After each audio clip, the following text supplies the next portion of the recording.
As a Florida roofing company, one of the most common phone calls we get from homeowners is that their skylight is leaking. The reason behind this is a lot of people on the roof replacement aren't replacing their skylights. Your old skylight is going to have a flashing kit that goes right around the curb and side of the skylight.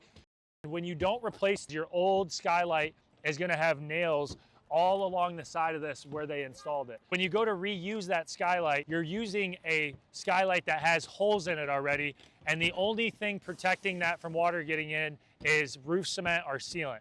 You really don't want to be relying on just roof cement and sealant to protect your skylight from leaking. So that's why whenever we replace a roof, we always advise homeowners to invest in upgrading to replace the skylight. There's not going to be any pre-existing holes in your flashing, and that's going to greatly reduce the chances of these skylights leaking. So we look at replacing your skylights as an investment, so you're not replacing the skylight 5, 6, 7 years after you replace the roof because it's leaking. It's a pretty big deal to replace the skylight after years down the road of not replacing it. We're gonna have to get new peel and stick around there. We're gonna have to replace shingles around there. And the labor that's gonna go into that, it could be anywhere from $1,500 to $2,500, whereas if you would replace it on the re-roof, it's right around $500. So it's one of those things that we look at it as an investment, and that's the way Florida homeowners should look at it when they're replacing their roofs.